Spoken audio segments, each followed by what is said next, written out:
শাকিব খান যে আমাদের বাংলাদেশের একমাত্র সুপারস্টার, যাকে ছাড়া আসলে বিগত 20 বছর রাইট সিনেমা কল্পনাই করা যায় না, যার জন্য আসলে অনেক অনেক মানে হল বন্ধ থাকে, তার সিনেমা যখন আসে তখন আবার সে হলগুলো ওপেন হয়ে যায়। তাকে নিয়ে অবশ্যই আমি কোনো খারাপ কথা বলতে পারি না, এটা হচ্ছে প্রথম কথা। এবং বিগত কয়েকদিনে আমি তাকে নিয়ে কোনো খারাপ মন্তব্যই করিনি। কিন্তু কিছু কিছু পোর্টাল দেখলাম খুবই দুঃখজনকভাবে আমি যে কথাগুলো বলেছি, মানে একটা কথার পরিপ্রেক্ষিতে অনেকগুলো কথা আসে, সেই কথাগুলোকে জাস্ট কেটে কেটে তাদের সুন্দর করে ভিউ বাণিজ্য বা যেটা হোক না তো সাধারণত করে, বাট এরকম কিছু করা উচিত ছিল না, যেটার জন্য মানে শাকিব খানের সাথে এবং আমার সঙ্গে একটা মানে দ্বন্দ্বের পর্যায়ে চলে যাচ্ছে, যেটা আমি খুবই দুঃখ প্রকাশ করছি শাকিব ভাইয়ের কাছে। আর সেকেন্ড থিং হচ্ছে, আপনারা দয়া করে যারা যারা করেছেন রিকোয়েস্ট, এরকম আর কোনো হেডলাইন করবেন না। লাইক কেউ লিখেছেন যে, আমি কিন্তু কথার পরিপ্রেক্ষিতে বলেছি যে শাকিব খান এডুকেটেড না, বাট কি করলো, শুধুমাত্র ক্যাপশন দিল শাকিব খান এডুকেটেড না, তারপরে কি দিল যে শাকিব খান আমার যোগ্য না। ভেরি মাচ স্যাড থিং, এটা আসলে দুঃখজনক।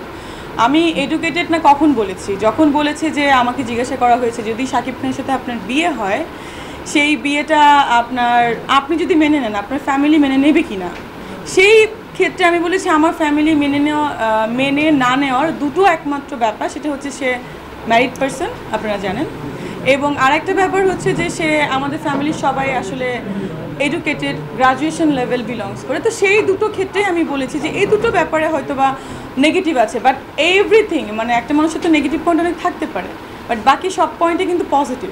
কিন্তু এই পজিটিভ পয়েন্টগুলো না লিখে শুধুমাত্র নেগেটিভ ক্যাপশন দিয়ে আপনারা অনেক অনেক ভিউ পেয়ে যাচ্ছেন।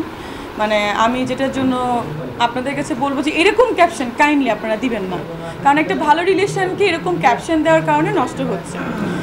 সেকেন্ড থিং, আমার যোগ্য না, আমি কিন্তু কখনোই এই কথাটা বলিনি যে শাকিব খান আমার যোগ্য না। সে একজন বাংলাদেশের সুপারস্টার, সে বাংলাদেশকে রিপ্রেজেন্ট করে, সে আমার যোগ্য কিভাবে না? সে ইনফ্যাক্ট তো সবারই যোগ্য বাংলাদেশে। তো যোগ্য না কেন বলা হয়েছে সেটা আপনারাই জানেন, যারা যারা আপনারা স্ট্যাটাস দিয়েছেন। আর একটা ব্যাপার হচ্ছে যে তাকে নিয়ে প্লিজ, আমি কিন্তু এই পর্যন্ত কোনো নেগেটিভ কথা বলি নাই। কেন আপনারা বারবার নেগেটিভ কথা বলছেন? কাইন্ডলি এরপর থেকে আপনারা কোনো নেগেটিভ ক্যাপশন দিবেন না শাকিব খানকে নিয়ে। আমি তাকে নিয়ে বলেছি তাকে আমি প্রচণ্ড পছন্দ করি, আমি 17 সাল থেকে তার সাথে আমার গুড রিলেশন, আন্ডারস্ট্যান্ডিং, আমার বাসায় আসে, আমার বার্থডেতে আসে। আমি যদি চাইতাম তাকে তো অনেক আগেই বিয়ে করতে পারতাম, আমি কিন্তু সেটা বলেছি। তারপরে আমাকে প্রশ্ন করা হয়েছে যে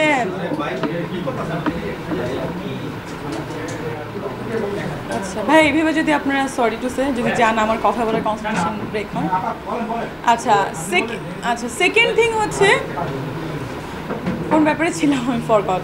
আচ্ছা হ্যাঁ, বার্থডে রাইট। তো শাকিব ভাইয়া 17 সাল থেকে শাকিব ভাইয়ের সাথে আমার খুবই ভালো রিলেশন। দুটো ছবির সাইনিং তখন হয়েছিল, আপনারা জানেন, নিউজ দেখেছেন। তার পেজেও একটা লিঙ্ক আছে, আমি দেখাবো একটু পরে। সে নিজে শেয়ার করেছিল যে শাকিব ভাইয়ের সাথে আমার ছবি হচ্ছে, সেটা ছিল 17 সালে। বাট সামহাও কিছু ব্যক্তিগত কারণে, তার ব্যক্তিগত কারণে ছবিটা হয়নি, এবং আমাদের যারা সেই ছবির প্রডিউসার ছিলেন মানে সামহাও হয়নি। তো তার সাথে কিন্তু আমার খারাপ রিলেশন এটা কিন্তু না, এখনও তার সঙ্গে আমার খুব ভালো রিলেশন।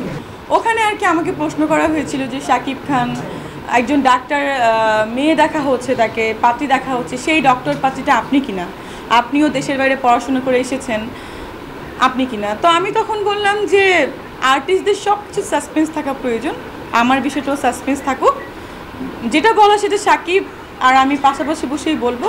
বিয়ের ব্যাপারও হতে পারে, সিনেমার ব্যাপারও হতে পারে, আবার কোনো কিছু নাও হতে পারে, আমি কিন্তু সেটাই বলেছিলাম। আমাকে বারবার প্রশ্ন করার জন্য আমি হেসে জাস্ট একটু কিউরিওসিটি রাখার চেষ্টা করেছিলাম, স্বাভাবিক ব্যাপার। যেমন আপনারাও হেডলাইন করেন এমন এমন ব্যাপার, কিছু লিখে প্রশ্নবোধক দেন, তৃতীয় বউ লিখে, আমরাও তো কিউরিওসিটি রাখতে পারি।